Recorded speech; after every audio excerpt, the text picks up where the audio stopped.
What's up, guys? So, today I have the first Fall of the Samurai video. An actual one with me playing as the Fall of the Samurai army.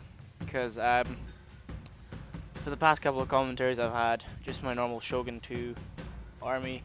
And so you've seen a little bit of that, but I'm more of the Fall of the Samurai player at the moment. So, I'm going to show you this battle I had against, I think his name is Witch. So, we'll see what happens when it loads up again. So this would be a small funds battle, and it's on the Gifu Crossing map. It's a new map apparently.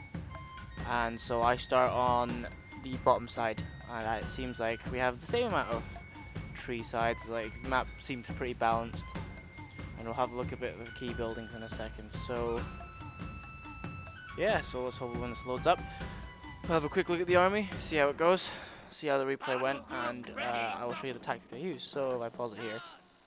Let's see, so I was using 3 red bears. So I think by this time I was level 2, maybe. So my army just consists of these 3 bear units. They're very good at melee, actually. They're the best bears at melee stats, but they're the worst, I think, with any sort of firepower stats. They have like lower reload and accuracy compared to the white bears and black bears. And I have my cavalry contingent here. I have 3 Yariki, just sort of hiding in the woods for some sort of sneak attack. So, there we go. And now, if we look at my opponent, he's brought 1 Yariki, 1 black bear infantry, and 1 white tiger force. Now, if you look carefully, his black bear infantry, they're 5-star. 5-star or 5 chevrons, sorry, so they're pretty vetted up.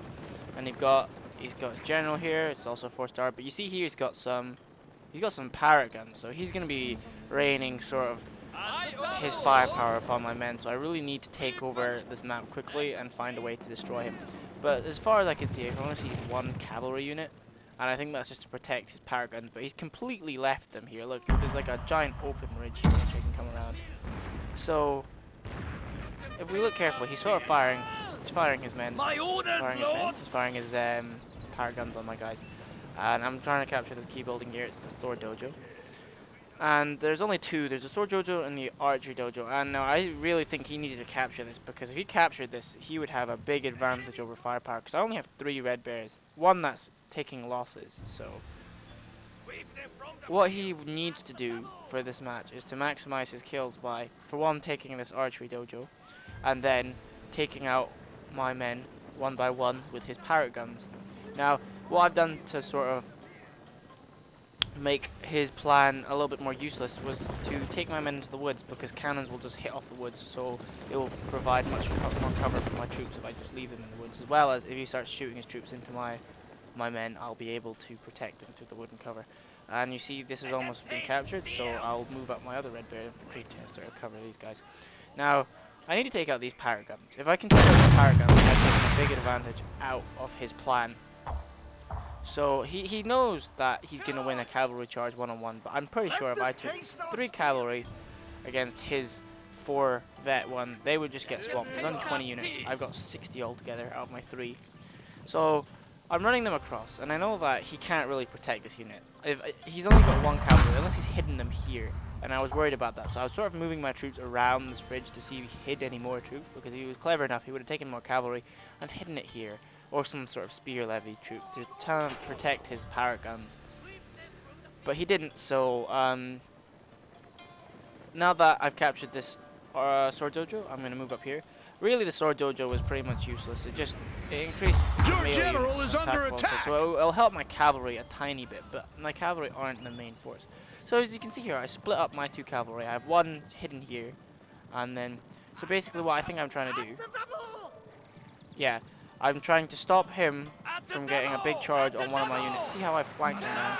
And now that he's concentrating on firing at my men, and he's got these white tiger force, I managed to, for 1, attack his cavalry with 1 of my cavalry, sort of on the charge itself. It caused the cavalry to lose about 10 of its men, and there, see, I managed to rout a very experienced unit with just 1 charge because I had that sword dojo, and then I took out his parrot guns. And now that that's happened, he can't do that much. He has 1 unit of black infantry, and he has his his white tiger. So he's going to fire him. As you can see, they're sort of firing it out with this guy. They're sort of causing him some trouble. The more he moves up his men, he has to move up his men to take shots on mine. So my guys are going to get the first shot, but unfortunately against his black bear, my guys get shot out. But now that I have my cavalry in place, I have a quick hammer and anvil right behind his enemies, and there we go. You see his army just sort of routed all together there in his own chain. So good game to my opponent. I feel that he should have brought more cavalry or some sort of units to protect his paragon. And maybe not have chosen his vetted black bears, because he really didn't have firepower as much as he needed to, because he had his white tiger force as a second unit, and they're really just trash. They're not worth bringing unless you start off playing. Like, if you're new to the game, then you definitely want to bring a couple of white tiger force, because you won't have red bears, but you will have them. So that was that victory. I don't think I'll show the statistics for this match, because you can kind of guess what they were like. I don't think he got almost any kills. But okay, so that was number 7. So let's do the next one, and we'll see how that went. So this one is against EOS Pitbull 74 LTN, whatever name that is, I don't know. And so this is Rivertown, and as you can see here, I think the key buildings are up here this time. And there's a giant forest area. So basically, you don't ever fight in this sort of area. I think both armies sort of head to this middle ridge and duke it out here. So I think that's what both of us do in this map. So this is Rivertown, and as you can see, there's nice little rivers everywhere. And I think the town will be situated here. So we'll see what happens. And it's an equal distance to the hill, so it's not. It's another balanced map, and it's an old map actually. So here we go. And if I pause the game, let's see what I have this time. I have a vetted black bear infantry this time, 1 chevron, and I have 1 white tiger force, and I have 3 red bears altogether. I have my general's unit. Let's see him there. Achilles. Yep, he's in the right uniform this time, unlike my other Shogun 2 videos where he was the wrong avatar. So I pretty much bring the same army, apart from I've got only 2 cavalry this time, and 1 white tiger force to replace them. So yeah, I really wish they would, you know, give these guys bayonets, because it'd be so much cooler. Because, you know, in coming with a cav charge, bayonets would be great against that sort of charge. But I suppose it makes it more balanced if it's giving them swords. It makes them not have a big advantage over cavalry and rifle units. So now that I know that the 2 buildings are needing to be captured here, the key buildings, I need to head to the top of this ridge, and I need to get into these woods area to sort of stand a chance against them. So I'm gonna just look at what he brought here quickly while we run. He's got 2 red bears, and then he's got 1 white bear infantry. I don't think any of them are bad, and then he has a 3 chevron black forces. Never really used them. And he has his general, which is a 3 chevron unit, and then he has 1 Yari key. Maybe he has more, I'm not too sure. No, I don't think he does. I think he only has 1 cavalry. So I have 2, so I've beaten him in that department. And I've got 2 veteran Yari keys, so they should be able to take out any sort of cavalry charges he has against my men. So what I tried to do at the start was I tried to capture these key buildings, but I knew that this map was not going to be, this wasn't going to be a long sort of rifle match, because as you can see, where our armies are almost ready to fire on each other already. So I knew that I had to menace around with my cavalry around the flank of his troops to sort of distract him.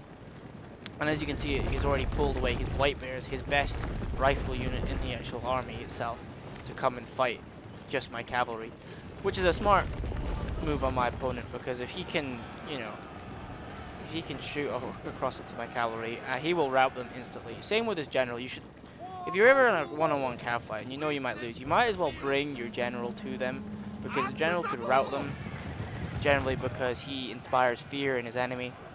So I knew I wasn't going to capture any key buildings, and I know that what he was trying to do, and this was a foolish move. He charged his Yari key directly into my veterans red bears. Actually, well, now that I think about it, it wasn't that bad, because like, he did a lot of damage. He managed to kill 20 men. He didn't do as much damage as well. He shouldn't have attacked it like straight up. Never attack it unless you have multiple cavalry coming from different locations. And as you can see here, these red bears are more of a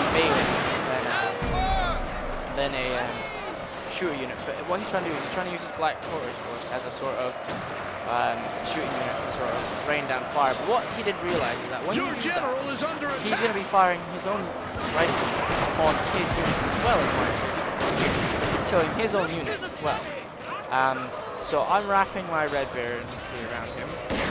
This unit's is going to soon rout, and I managed to bring my cavalry right into a charge on his white bears while he wasn't paying attention. And now I have my other Yariki duking it out. So I think eventually my Yariki here will lose, or maybe not. Seems that he seems to be losing. So I rout his main force there, and now he has his red bear infantry that have come back from anything, and he's now sort of shooting my men. As he fights with red bears. So I think my no, they don't rout. My leader is a leadership general, so I think he inspires a lot of morale into my troops. And now that my opponent has lost his general and he's lost his main troops, I don't know where his general went. I think that he sort of died around here. Sir. So at this point, I just finish off his men with a quick cavalry charge. And so my opponent's weaknesses this time was he brought not enough cavalry again. He didn't really execute his plan out well because he had this advantage. He had the cover line advantage. He shouldn't have run his men down this hill to try and attack me. He really shouldn't have. He should have just stayed up in the woods and fired on my men, and it would have caused so much more damage than using his red bear infantry as melee troops. It's a very awkward thing to do. And as you can see, I don't think I lost any units. I think they all survived. It was a close victory, but none of my units did rout. So there are 2 battles for you there, and I'll show you the stats on this game because I'm not too sure how it goes. We'll see how much kills he got compared to me. So from a beginner's perspective on how you should really play this game, I would bring a really balanced army. I would just focus on, bringing some good cavalry units, more than one, and some good rifle units. Like, if you're starting off, don't be afraid to use White Tiger Force. Like, use a couple of them, 4 or 5 of them, they will be good. Even though they're not as good as the Red Bear infantry themselves, with 5,000 funds, you can still outshoot your opponent, as well as you can use your cavalry to outflank them, as long as they're not smart and brings those sort of armies too. So as you can see here, I deployed more men than him because he had vetted up troops. And I lost 297 while I killed 503 of his. He lost, well, another 4 guys somehow. I don't know. So we'll have a look at the unit statistics here, and my bodyguard got some kills. And you see my Yariki here, they got a substantial amount of kills, 103 and 72, so they did a lot of good work. This Red Bear infantry, I think that was the one that took the brute force of the cav charge. No, it wasn't actually. It was this one that did. Or maybe this one, I'm not too sure. But anyway, this sort of died out. But then again, look how much they killed, so they really hold their own force. This White Tiger force really wasn't doing that much, but it was worth the Koku as well, because it sort of made my opponent hastily charge. So let's see his men, and he had 3 chevrons on his black horse force, so that should have cost him around 800 Koku anyway, so only killed 75 men, so it was not worth the money. He only had 1 Yariki, killed 27 men, not worth it either. His Red Bears, they killed okay, they didn't do as much as they should have. They lost 143 and only killed 62, but still, good game to my opponent, and I hope you enjoyed these commentaries. I hope you've learned a little bit more about it if you're a beginner or more, new to this style of fighting. And so I hope that you enjoyed this commentary, and I'll be back to bring you some more.